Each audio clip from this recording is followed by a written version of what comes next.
दोस्तों, 26 मई की रात एक ऐसी घटना घटी हमारे देश में, एक पंचकुला में, जिसने हम सबको चौंका दिया और सबको सोचने पर मजबूर कर दिया कि क्या ज़िंदगी इतनी इतनी सस्ती है। ज़िंदगी, एक परिवार ने पूरे परिवार ने जिसको बोलते हैं कि हत्या कर ली, अपनी आत्महत्या कर ली, सुसाइड कर लिया, जहर खा के सुसाइड कर लिया। और उस परिवार के जो ब्रेड अर्नर थे, जो कि टूर एंड ट्रैवल्स का काम करते थे, मिस्टर प्रवीण मित्तल जी, उन्होंने अपने माता पिता, बुजुर्ग माता पिता, अपनी धर्मपत्नी, 2 बेटियां और 1 बेटे को जहर देकर खुद जहर खा लिया और अपनी ई लीला समाप्त कर ली। जब उस गाड़ी के बगल से कुछ लोगों ने देखा, कुछ उनको शक हुआ इस चीज़ के ऊपर, तो उन्होंने ड्राइवर वाली खिड़की जो है उसको खोला, विंडो को खोला, तो देखा कि वहाँ सारे लोग जो हैं वो गाड़ी में उल्टियाँ हैं और बड़ी बदबू जो है वो फैली हुई है।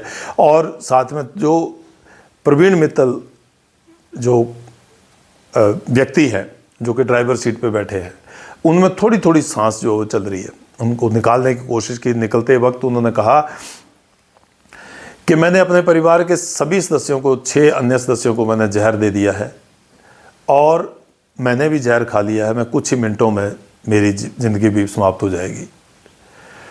मैं एक कर्ज में डूबा हुआ हूँ और कर्ज को चुका नहीं पाने के कारण मैंने ये फैसला किया है, हमने ये फैसला किया है। और वो बागेश्वर धाम के द्वारा हनुमत कथा में देहरादून से पंचकुला आए थे, टूर एंड ट्रैवल्स का काम करते थे।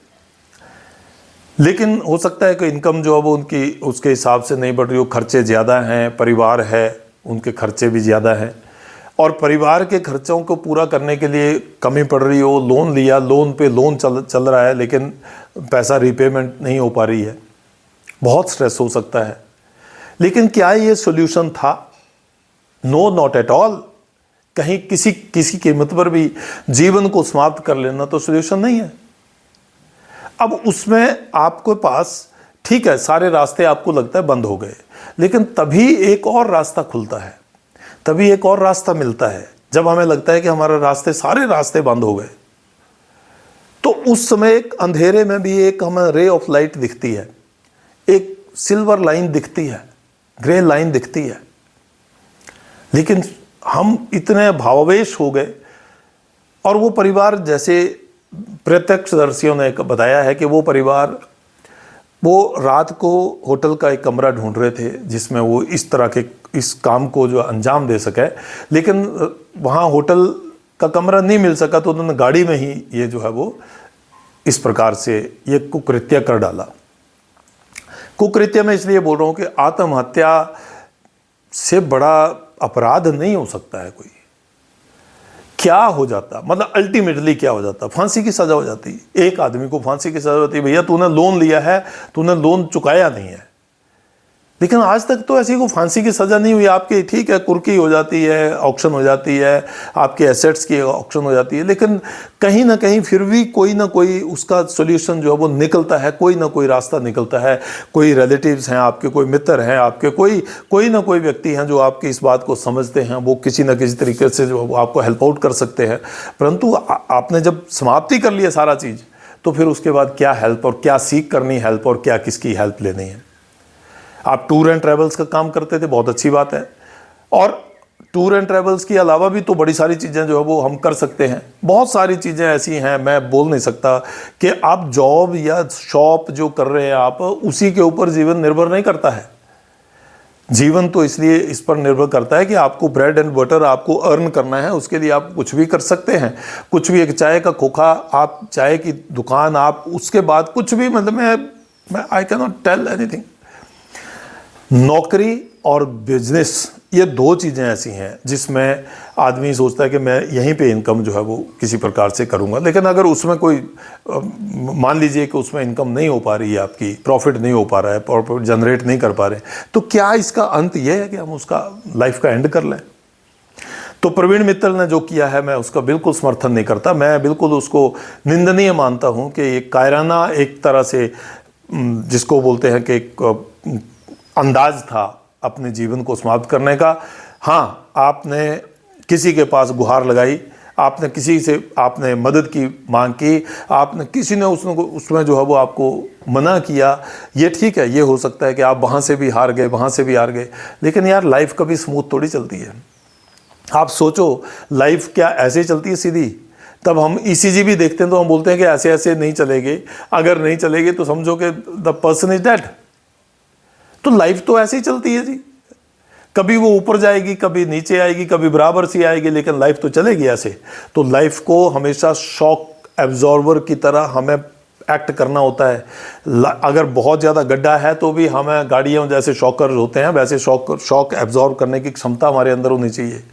तो हमारे कहीं ना कहीं फाइनेंशियल मैनेजमेंट में, कहीं ना कहीं हेल्थ मैनेजमेंट में, स्ट्रेस मैनेजमेंट में हमारी कोई कमी रह गई, इसकी वजह से हमारा जो इस प्रकार का जो हमने ये घटना देखी है चौंका दिया, वास्तव में चौंका दिया। मैं बहुत हैरान हूँ इस बात से कि ज़िंदगी में फेलियर्स आते हैं, ज़िंदगी में बहुत सारी चीज़ें लुट जाती हैं, आप किसी भी तरीके से आप एकदम ख़त्म हो गए, लेकिन उसके बाद भी ज़िंदा हैं, उसके बाद भी एक मानव ज़िंदा है जो कुछ भी कर सकता है, बाउंस बैक करता है, वो बाउंस बैक करता है। बहुत सारे हिस्ट्री में एग्जांपल्स ऐसे हैं जहाँ से हमने बाउंस बैक किया है, और ऐसे ऐसे लोग हैं जो अपने करियर के शिखर पर पहुँचे हैं, अपने अलग अलग कार्य क्षेत्र में अलग अलग जगह पे पहुँचे हैं। तो मतलब इतनी बड़ी हिम्मत कर लेने, एक शरीर में एक कांटा भी चुभता है तब भी हमें दर्द होती है, कराह उठते हैं हम, लेकिन सबके लोगों की जीवन समाप्त कर लेना इस मतलब बियॉन्ड इमेजिनेशन। एक आदमी करता है, इस प्रकार से करता, पूरा परिवार आपने तबाह कर दिया, पूरा परिवार ख़त्म कर दिया। और अभी मैं विशेष करके युवाओं से भी ये बात करना चाहता हूँ, मैं अपने स्टूडेंट्स के साथ भी बोलता हूँ कि आपके परिवार में बैठो, बातचीत करो, उनके साथ पूछो कि कौन से कोई इंश्योरेंस कराई है क्या, बीमा कराया है क्या आपने, आपके परिवार ने कोई बीमा लिया है क्या, हेल्थ सेक्टर में कोई हेल्थ इंश्योरेंस ली है क्या, कोई टर्म इंश्योरेंस जो ब्रेड अर्नर उस परिवार का है क्या, उसने कोई टर्म इंश्योरेंस ली है, ताकि आपको अगर कोई अनहोनी घटना होती है तो उसमें आपका परिवार जो है वो उसको फाइनेंशियल्स के साथ ना जूझना पड़े। लेकिन मतलब to the surprise of everybody, हमारे पास 70 से 75% लोगों के पास किसी प्रकार का कोई हेल्थ इंश्योरेंस नहीं है। एक छोटी सी बीमारी के साथ मेडिकल जो एक्सपेंसेस है उसका इन्फ्लेशन रेट जो है वो 15 से 20% जा चुका है जी। नॉर्मल जो हम गवर्नमेंट के आंकड़े के हिसाब से माने तो 6% का महंगाई दर है, लेकिन हेल्थ सेक्टर में जो है ये 15 से 20% है। एक इमरजेंसी जो है वो हमारे पूरे परिवार के फाइनेंसेस को अपसेट कर देती है, और उस अपसेट में होने में हमारा एक स्ट्रेस जो अवॉइडेबल था उसको हम अवॉइड कर सकते थे, उसको हमने अनअवॉइडेबल बना लिया अपने लिए। और एक जगह नहीं, बहुत सारी जगह पे हम लोग इस प्रकार का काम करते हैं दिखावे के लिए। हम बहुत सारे चीज़ें जो वो दिखावे के लिए कर रहे हैं। हमारे घड़ी पहन रहे हैं, बहुत कॉस्टली घड़ी हम पहन रहे हैं, हमने चश्मा लिया है, हमने जूते लिए, कपड़े लिए, बस दिखाने के लिए हम दो आडंबर में फंसे हुए हैं। ये युवा विशेष करके, क्योंकि जॉब्स नहीं हैं। भारतवर्ष में 45% अनएम्प्लॉयमेंट रेट है, विच इज़ हाईएस्ट, अभी कई दशकों का ये हाईएस्ट मैं ये मान सकता हूँ। 45% हमारे लोग जो है वो अनएम्प्लॉयड है। अब इस कड़ी में अगर कोई पोस्ट ग्रेजुएट है, कोई पीएचडी है, कोई एमफिल है, वो व्यक्ति सोचता है कि मेरे को वाइट कॉलर जॉब मिल जाएगी, नहीं मिलता है, जॉब नहीं मिलता है, जॉब की श्रिंकेज हो रही है, जॉब श्रिंक हो रहे हैं, चाहे वो प्राइवेट सेक्टर हो चाहे गवर्नमेंट सेक्टर हो। अगर प्राइवेट सेक्टर में बात करूँ तो बड़ी सारी कंपनीज ले ऑफ्स कर रही हैं, अभी ले ऑफ्स कर रही हैं, ठीक है। तो आप इस बात से अंदाज़ा लगाए, ग्लोबली एक ग्लोबल प्रॉब्लम है ऑल्दो, लेकिन इंडिया में क्योंकि पॉपुलेशन ज़्यादा है तो हम ये मानते हैं कि यहाँ पे हमें ज़्यादा ही महसूस होती है ये चीज़। तो भाई अपने फाइनेंसेस को मैनेज करना सीखो, पहले अर्न करना सीखो। एक आदमी की एक दिन की दिहाड़ी जो है वो 400 से 500 रुपये है। अगर हेल्थ मैनेजमेंट करो, मीन्स अपने हेल्थ के ऊपर काम करो, और फाइनेंस को मैनेज करो, स्ट्रेस मैनेज करो, हेल्थ इंश्योरेंस लो, फिर टर्म इंश्योरेंस लो, फिर जो कर्जा नहीं लेना चाहिए जिस चीज़ के लिए, उसके लिए कर्जा मत लो। कर्जे दो प्रकार के हैं, जो लोन है हमारे दो प्रकार के। आज तो बड़ी सारी बैंक में एक बार बता दो आप, बैंक जो बड़ी 0% इंटरेस्ट है, 0% EMI के ऊपर ले दो। अब बड़े चाड़े चंगुल में, ट्रैप में हम लोग फंसते चले जा रहे हैं। क्यों लेना मेरे को, वाई शुड मैं कोई 10,000 रुपये का फ़ोन लेके चल सकता हूँ, मैं ज़रूरी मेरे को 1 लाख रुपए का फ़ोन लोन लेके चलाना है। फिर क्रेडिट कार्ड एक ऐसा ट्रैप है, क्रेडिट कार्ड। अगर क्रेडिट कार्ड जो डेबिट कार्ड तो तब है जब हमारे बैंक में बैलेंस है, बैंक में बैलेंस नहीं है तो उसको आप यूज़ नहीं कर सकते। क्रेडिट कार्ड बोलता है कि ठीक है 15 दिन के लिए आपके ये लिमिट है, इस लिमिट तक आप कर ले, आपके पास पैसा है या नहीं है, आपके बैंक अकाउंट में पैसा है कि नहीं है। लेकिन जैसे ही वो टाइम लिमिट क्रॉस करती है तो बैंक का चार्जेस जो हैं वो 30 to 35% जो है वो शुरू हो जाते हैं, इंटरेस्ट रेट्स। और हम एक ऐसे ट्रैप में, एक लोन को पूरा करने के लिए दूसरा लोन लेते हैं, दूसरे को पूरा करने के लिए तीसरा लोन लेते हैं। और अब तो कोई गारंटर की भी कई बार ज़रूरत नहीं पड़ती है, भाई चलो जी ठीक है हम जानते हैं जी, ले लो जी आप लोन ले लो। भाई मैं ये रिकमेंड करूँगा, अगर आप वो वाला लोन ले रहे हो, लग्जरियस आइटम खरीदने के लिए लोन ले रहे हो, अपना दिखावा करने के लिए लोन ले रहे हो, आडंबर के लिए लोन ले रहे हो, डोंट गो फॉर दैट। हाँ, अपनी इनकम को जनरेट करने के लिए, इनकम को बढ़ाने के लिए अगर आप लोन ले रहे हो, I will strongly recommend that. बहुत सारे लोग हैं लोन के ऊपर जो अब उन्होंने कंपनी बनाई, लोन के ऊपर फर्म बनाई है, लोन के ऊपर लोन लिया उन्होंने और लोन को रिपे भी किया उन्होंने, और बहुत स्ट्रांगली जो है उसमें से आपको अपने लिए जो है वो नए अपॉर्चुनिटीज़ भी आपने तलाश की हैं। तो कभी अपॉर्चुनिटीज़ को मतलब ऐसा नहीं मानना चाहिए कि हाँ भाई अपॉर्चुनिटी जो मेरे पास पैसा होगा तभी। तो इसलिए बैंक्स जो हैं 1969 में जब ये नेशनलाइज हुए थे बैंक्स, तो ये एक आम आदमी, अदरवाइज तो बैंक्स में जाना ही मुश्किल था, गरीब आदमी तो बैंक में जा नहीं सकता था। जो नेशनलाइज हुए थे बैंक, तो उसके बाद बैंकों में कोई भी गरीब अमीर सारे लोग जो है वो बैंक में जा सकते हैं, पैसा जमा करा सकते हैं, पैसा निकाल सकते हैं, पैसे लोन भी बैंक से जो ले सकते हैं। बड़े सारे बैंक्स ऐसे हैं जो कि लोन देते हैं आपको। आप एक मतलब आप अपने आप को इस तरीके से कैसे देख सकते हो? प्रवीण मित्तल ने जो किया वो बिल्कुल कायराना एक हरकत है, जिसको मैं बोलता हूं कि वो कभी भी ऐसे इतिहास के पन्नों पर कभी ऐसे नहीं अंकित हो गए, बहुत बड़ा काम किया था। अब हमारी सहानुभूति है उनके साथ, परिवार, भगवान उनको सभी आत्माओं को अपने श्री चरणों में स्थान दें। लेकिन ये कोई ऐसा कदम नहीं था जिसको कोई कभी मतलब इस चीज़ के लिए याद रखेगा कि बहुत बढ़िया कदम, बहुत बड़ा कदम था। नहीं, बहुत सारे लोग फेल हुए हैं, बहुत सारे लोग ज़िंदगी में फेल हुए हैं, 1 बार 2 बार 3 बार 4 बार 5 बार, लेकिन वो बाउंस बैक किए हैं, उठे हैं, दोबारा उठे हैं। वो फेल होना बुरा नहीं है, वहाँ पड़े रहना, एक बार गिर गए तो वहीं पड़े रहना वो बुरा है। उठो, जागो, अर्न करो, सेव करो और इन्वेस्ट करो। अब जब हमने ये बोला कि इंश्योरेंस लेनी है, टर्म इंश्योरेंस ले लो, हेल्थ इंश्योरेंस ले लो, क्या मिलता है इससे? आपने कुछ पैसा दिया, वो आपको वापस थोड़ी मिलेगा। लेकिन हम गाड़ी की इंश्योरेंस कराते हैं यार, तो मतलब हाइट ऑफ नॉनसेंस इज, हम गाड़ी की इंश्योरेंस कराते हैं, हम अपने फ़ोन की इंश्योरेंस कराते हैं, लेकिन हम अपने हेल्थ की इंश्योरेंस नहीं कराते, अपने लाइफ की इंश्योरेंस नहीं कराते। मतलब एक बड़ी अजीब सी बात नहीं लगती है आपको? 75% लोगों के पास हेल्थ इंश्योरेंस नहीं है। आप एक छोटी सी इमरजेंसी हमारे पूरे फाइनेंसेस को जो है वो शेक कर सकती है, हिला सकती है और उसको ख़त्म कर सकती है। तो थोड़ा जागो, सीखो और आगे बढ़ने के लिए अपने अंदर एक विल पावर को मजबूत करो। ज़िंदगी ख़त्म नहीं होनी चाहिए अननेसेसरली।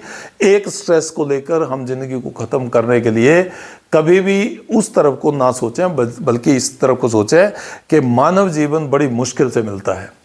मानव जीवन बहुत मुश्किल से मिलता है। बहुत ने कितने पुण्य कमाए होंगे कि मानव जीवन मिला है। अब उसमें भी हम अगर ऐसे ही ज़िंदगी को जो है वो तबाह कर देंगे, चाहे वो नशों के माध्यम से, चाहे किसी भी चीज़ के माध्यम से है, तो मैं समझता हूँ कि इससे बड़ा अपराध कोई और नहीं हो सकता है। तो दोस्तों, मेरा इतना ही कहना है। मैं अपने स्टूडेंट्स के साथ भी यही बात कहता हूँ कि उठो, जागो, चलते रहो, चरैवेती चरैवेती, आपको मंजिल मिलेगी। लेकिन अगर आप एक बार उठे, एक बार गिर गए, फिर पड़े रहे, तो ज़िंदगी नहीं चलने वाली है। In all spheres of life आपको हमेशा स्ट्रगल मिलेगा, सुबह से लेकर शाम तक। किसी को लगता है कि रतन टाटा जी थे, बहुत पैसा था, अंबानीज़ हैं, अडानीज़ हैं, या मित्तल्स है, बहुत सारे इंडस्ट्रियलिस्ट है, बहुत पैसा है इनके, अकूत संपत्ति इनके पास है, लेकिन क्या इनको स्ट्रेस नहीं होता है? सुबह से लेकर शाम तक स्ट्रेस, रात को नींद नहीं आती है, स्ट्रेस तो है। अब स्ट्रेस को मैनेज करना है। प्लेयर्स हैं, सेलिब्रिटीज हैं, everybody has to undergo that. लेकिन मैं यहाँ पे मानता हूँ कि उनके साथ, अपने साथ कुछ अपने परिवार के लोगों को, अपने दोस्तों को जोड़े रखो भाई, उनके साथ बातचीत करो, एक दूसरे को इनकरेज करो, पीछे हैं तो उनको पुश करो, आगे हैं तो उनको पुल करो, कोशिश करो ऐसी। और ऐसा ही सिमिलरली वाइस वर्सा दूसरों के लिए भी करो। हमेशा दूसरों को मोटिवेट करते रहो, हमेशा दूसरों को जो है वो आगे बढ़ने के लिए प्रेरणा देते रहो। यही जीवन का सार है कि हम ना तो गिरें, और गिरें तो फिर पड़े ना रहें, बस इतना है। तो अगर आप इस चैनल पर पहली बार आए हैं तो आप चैनल को सब्सक्राइब करें और किसी एक व्यक्ति के साथ शेयर कर दें यार इस वीडियो को। कमेंट करके इसमें जरूर लिखें आपको कि आपको कैसा लगा। ये स्टूडेंट भी अंडरगो करता है, इस तरह से चलता है, उसको भी स्ट्रेस होता है, और एक बिजनेसमैन को भी स्ट्रेस है, एक जॉब वाले को भी स्ट्रेस है, बड़ी सारी चीज़ें हैं। लेकिन स्ट्रेस मैनेजमेंट के लिए आपको मेडिटेशन को अपनाना चाहिए, आपको योग प्राणायाम को अपनाना चाहिए, आपको लोगों के साथ बातचीत करने में, कम्युनिकेशन ओपन रखने में आपको जो है वो ये सोल्यूशन हो सकते हैं। हेल्थ इंश्योरेंस लें, आप टर्म इंश्योरेंस लें, आप लोन जो है उसको अवॉइड करें, जहाँ तक हो सकता है उसको अवॉइड करें, आडंबर में ना फंसें। ये कुछ सोल्यूशन हो सकते हैं इसके लिए। आपने समय दिया, इसके लिए आपका बहुत बहुत धन्यवाद। जय हिंद, स्टे सेफ।